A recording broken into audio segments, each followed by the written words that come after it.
about your time and the memories you make in your life. So take tough decisions and don't forget to welcome the critics in your life. Live your life to the fullest. Every day new lessons learned and every day is a new dawn.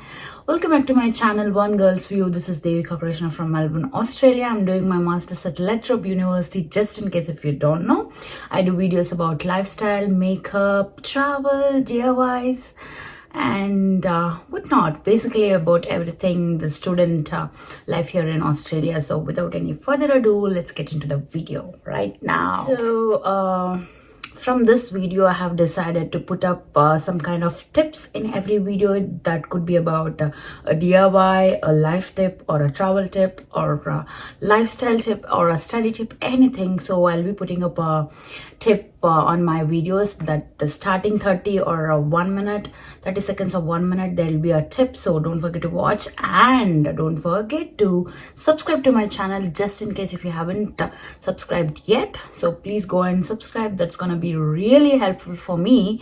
And you know what, it's pretty much free, so please go and press the subscribe button right now. Tip for the day is I'm gonna be doing DIY with moringa powder, cinnamon powder, milk and honey, and just go and check it out the video right now. I have done a time lapse and it is a very good skin mask and a little bit exfoliating, and it gives instant glow to your face, as you can see in my video. So if you have any problems regarding rashes, dull skin, or any kind of sort of skin, just go and check this out. And moringa powder is really good for your skin. So that's it. Now let's get into the video.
As I said earlier in my video, I said I'll be discussing about is it really okay or fine to take decision to study abroad during COVID-19.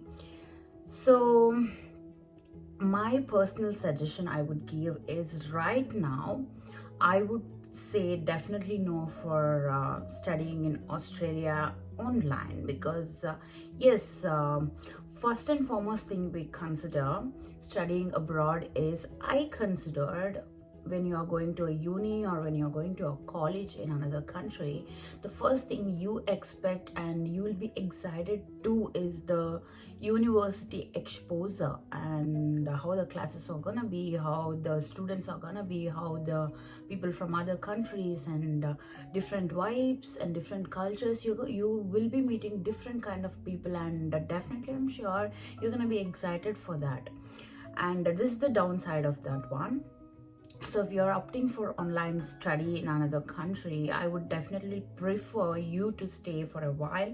I mean, wait for a while until all the borders gets open, and then wait for all this corona and everything go. I know it's a pretty difficult times for everyone in order to settling their career. Lot many things are troubling right now, I know that, but there's no point of spending lots and lots of money in study where you don't get benefits of it properly. This is the personal suggestion I would give for people who ask me whether you suggest or people who ask my personal suggestion whether to go to Australia or whether to go to another country and invest some amount in your study and do online study from your home country. I would definitely say no. And now for the people who really ask, okay Devika, just tell us what are the process, even though if we are willing to study online right now. So for them the video is going to be really informative. For the other people as well, it's going to be really informative. You just have to keep a list of all the things that you have to do, and then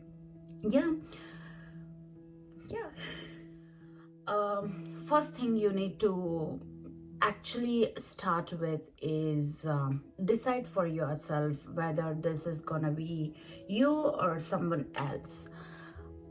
What did I mean? Okay, I'll come again. Okay, so first thing is you have to decide for yourself whether you are going to be able to manage everything on your own, just in case for people who are willing to study abroad in other countries except for Australia. Right now Australia is giving online studies, and this video is a generalized video for everyone who wants to go on to other country and do their masters or bachelors or whatever the stuff. And the other side is I'll be talking about online study as well, just going forward if the time permits. Now I'll just talk about the things that you need to consider before going to decide to study abroad. What are the things?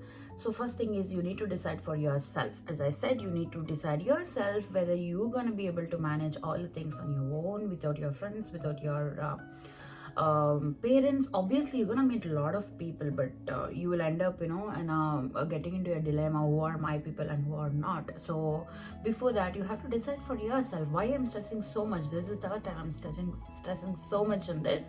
You have to decide yourself, are you really able to manage everything on your own? When I'm saying this a number of times, trust me, you have to give so much importance to your mental ability, whether you can or whether you cannot. And the next thing is this is a big decision of your life. You're gonna be investing lots and lots of money. It's like lakhs of money, especially if you're from India. So you need to think whether you're gonna be able to invest such a amount, whether your parents are okay to manage all the expenses that you could able to get in here. So, and the other thing I want to specify is don't take this decision if your friend is going abroad, if your friend already in abroad doing masters, or don't take decisions by seeing someone else, because it's you gonna be able to face all the things, whether it's a good time, bad time, or very hard times. You are the person who will be handling everything on your own. So don't see all the other external factors because of somebody is going, because of your something else reason. I don't think so. You have to take this big decision in your life. So the first step is deciding yourself whether it is right or not right. After you deciding, the next is, I feel it was the most difficult step, because most of people had or they will not have this problem, but some of people like me, I had really problem with this step. What is that step? If you ask, I would say convincing your parents, convincing your relatives, I would say. Okay, so for me, like, it was like a roller coaster to convince my mom and all my family members to get started with this process. And you have to convince your parents, and you need to explain them why do you want to study or why do you want to go abroad when you have everything in your home. So it just depends on your personal life, how you want to ask all those stuff. I know you can deal with it. So first step is you decide yourself. The second step is you have to convince your parents for sure.